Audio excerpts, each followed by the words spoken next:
بسم اللہ الرحمن الرحیم۔ دوستو، قانون کی زبان میں صبح صادق سے لے کر غروب آفتاب تک کھا پینے اور جمع نہ کرنے کو روزہ کہا جاتا ہے، اور اگر کوئی مقررہ وقت میں ان چیزوں سے کنارہ کشی اختیار کر لیتا ہے تو قانون کی نگاہ میں اسے روزدار کہا جاتا ہے،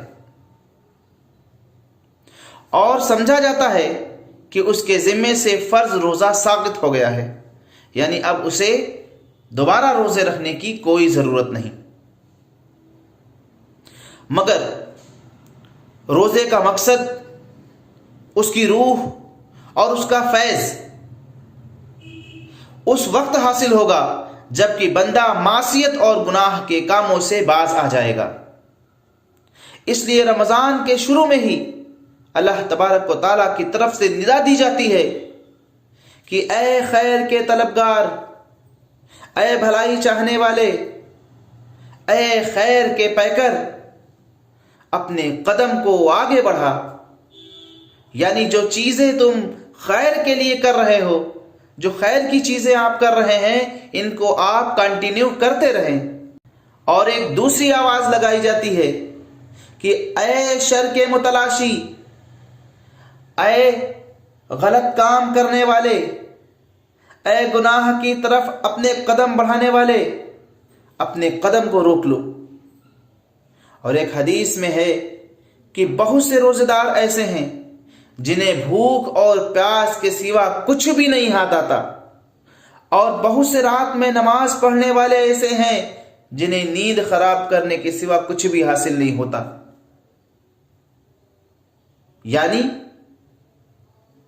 جو روزہ تو رکھتے ہیں لیکن روزے کی روح سے وہ دور دور تک ان کا واسطہ نہیں، جو رات میں قیام تو کرتے ہیں لیکن وہ ایمان اور احتساب سے خالی ہوتے ہیں۔ اسی لیے ان کے بارے میں کہا کہ وہ صرف اپنے آپ کو بھوکا رکھ رہے ہیں، وہ صرف اپنے آپ کو نمازوں میں کھڑے ہو کر تھکا رہے ہیں۔ محترم دوستو،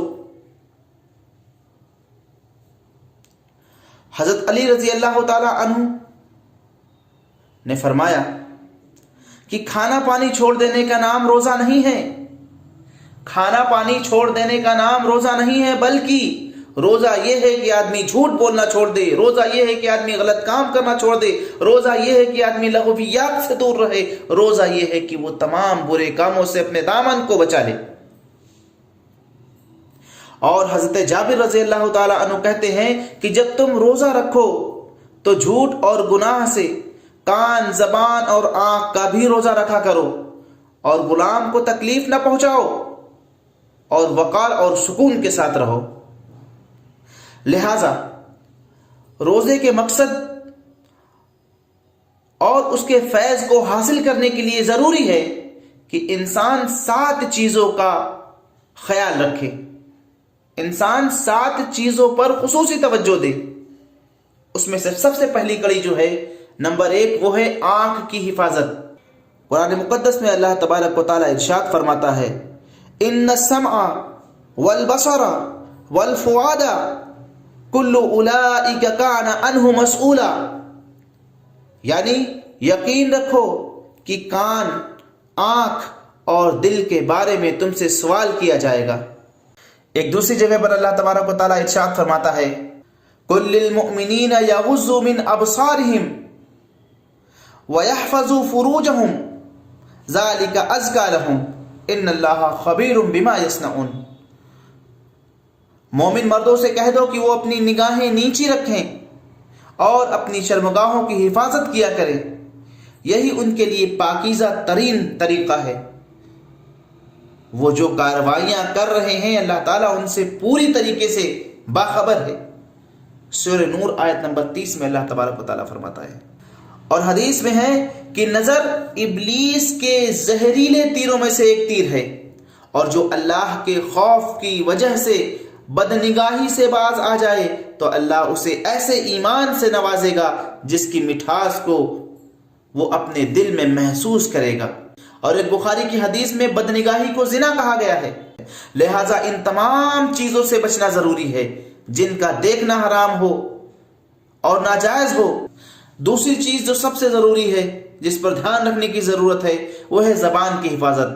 اللہ تبارک و تعالیٰ قرآن مقدس میں ارشاد فرماتا ہے ما یلفظ من قول الا لدیہ رقیب عتید، انسان کوئی لفظ زبان سے نکال نہیں پاتا ہے مگر اس پر ایک نگراں مقرر ہوتا ہے، ہر وقت اس بات کو لکھنے کے لیے تیار رہتا ہے۔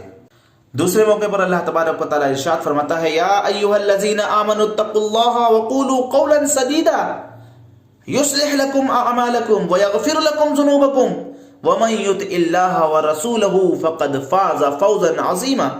اے ایمان والو، اللہ سے ڈرو اور سیدھی سچی بات کہا کرو، اللہ تمہارے فائدے کے لیے تمہارے کام سنوار دے گا اور تمہارے گناہوں کی مغفرت کر دے گا، اور جو شخص اللہ اور اس کے رسول کی اطاعت کرے اس نے وہ کامیابی حاصل کر لی جو زبردست کامیابی ہے۔ اور ایک بخاری کی حدیث میں نبی کریم صلی اللہ علیہ وسلم کا ارشاد ہے جو اپنی زبان اور شرمگاہ کی حفاظت کی ذمہ داری لے لے تو میں اس کے لیے جنت کی ذمہ داری لیتا ہوں۔ کسی بندے کا ایمان درست نہیں ہوگا جب تک کہ اس کا دل درست نہ ہو، اور اس کا دل درست ہو ہی نہیں سکتا جب تک کہ اس کی زبان درست نہ ہو۔ یہ مسند احمد کی روایت ہے۔ اتنی جامع روایتیں موجود ہیں کہ اس بندے کا ایمان ہی نہیں درست ہو سکتا جس کا دل درست نہیں، اور اس بندے کا دل ہی درست نہیں ہو سکتا جس کی زبان درست نہ ہو۔ اور ایک بخاری مسلم کی حدیث میں ہے کہ روزہ ڈھال ہے، لہذا روزے کی حالت میں گندی بات زبان سے نہ نکالو اور نہ ہی شور شرابہ کرو۔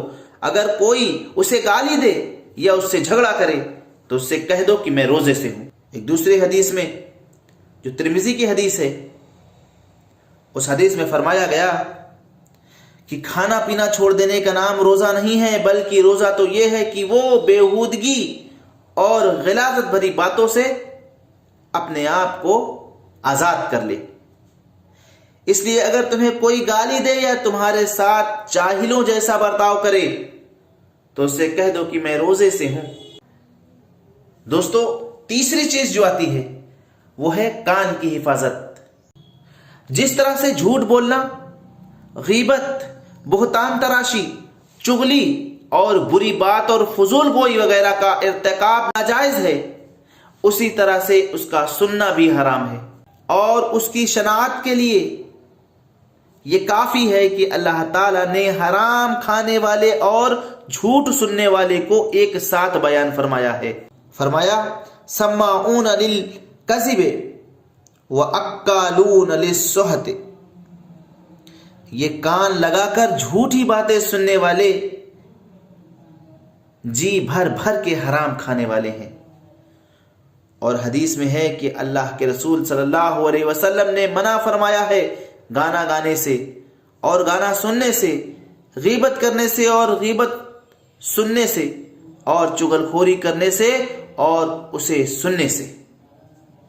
چوتھی چیز جو آتی ہے وہ پیٹ کی حفاظت۔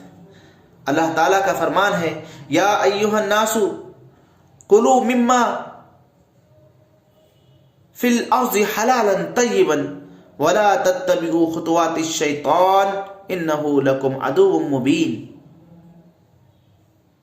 چوتھی چیز جو آتی ہے وہ پیٹ کی حفاظت۔ اللہ تعالیٰ کا فرمان ہے وَلَا تَأْكُلُوا أَمْوَالَكُمْ بَيْنَكُمْ بِالْبَاطِلِ، اور آپس میں ایک دوسرے کا مال ناحق طریقے سے نہ کھاؤ۔ ترمذی کی حدیث میں فرمایا جس نے پاکیزہ کمائی کھائی اور سنت پر عمل کیا اور لوگوں کو ایذا پہنچانے سے باز رہا وہ جنت میں داخل ہوگا۔ نمبر 5ویں جو چیز ہے وہ شرمگاہ کی حفاظت۔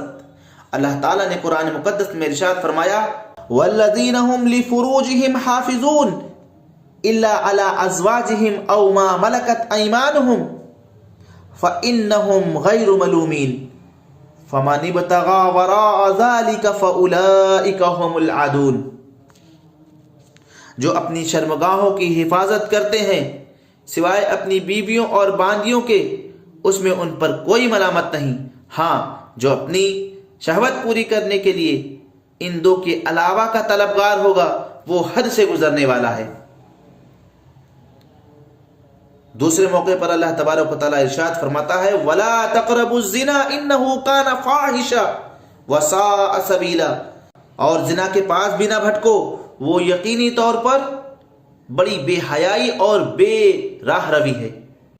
اور جو چھٹی اور ساتویں چیز ہے، میں ان کو مشترکہ طور پر بیان کر رہا ہوں، جو اہم ہے، جن کے بارے میں ہمیں غور و فکر کرنا چاہیے، جس کی بڑی ہی حفاظت کرنی چاہیے، وہ ہے ہاتھ اور پیر کی حفاظت۔ اللہ کے رسول صلی اللہ علیہ وسلم نے فرمایا مسلمان وہ ہے جس کے ہاتھ اور جس کی زبان سے دوسرے مسلمان محفوظ رہیں۔ محترم دوستو، جو ساتوں چیزیں آپ کو بتائی گئی ہیں، ان کی حفاظت رمضان اور غیر رمضان دونوں میں ضروری ہے۔ صرف ایسا نہیں ہے کہ رمضان میں ان باتوں پر غور کیا جائے اور غیر رمضان میں ان کا الٹ کام کیا جائے، نہیں، یہ رمضان اور غیر رمضان دونوں میں ضروری ہے، اور ان کا اجر بھی اللہ تبارک و تعالیٰ اسی اعتبار سے دے گا۔ لیکن رمضان میں اس کی حفاظت اور اس تعلق سے ذمہ داری اور زیادہ بڑھ جاتی ہے، کیونکہ رمضان ہماری اصلاح کے لیے آیا ہے۔ رمضان کا مہینہ ہمیں بقیہ 11 مہینے کی پریکٹس کے طور پر ملا ہے، اس لیے اگر ہم اس رمضان کے مہینے سے فائدہ اٹھانا چاہتے ہیں تو مذکورہ ساتوں چیزیں جو ہیں ان کی حفاظت لازمی ہے۔ اگر ہم چاہتے ہیں کہ ہم رمضان کی برکتوں سے فیض یاب ہو سکیں، اگر ہم چاہتے ہیں کہ ہم رمضان کی نعمتوں سے فائدہ اٹھا سکیں، اگر ہم چاہتے ہیں کہ ہم رمضان جو ہمیں ملا ہے اس کو ہم کامیاب رمضان بنا سکیں، تو ان باتوں پر غور کرنا بہت ضروری ہے۔ اللہ تبارک و تعالیٰ سے دعا ہے کہ اللہ تبارک و تعالیٰ ہمیں حقیقی رمضان کی جو روح ہے وہ نصیب فرمائے۔ اللہ تعالیٰ ہمیں حقیقی روزے رکھنے کی توفیق عطا فرمائے۔ وآخر دعوانا ان الحمد للہ رب العالمین۔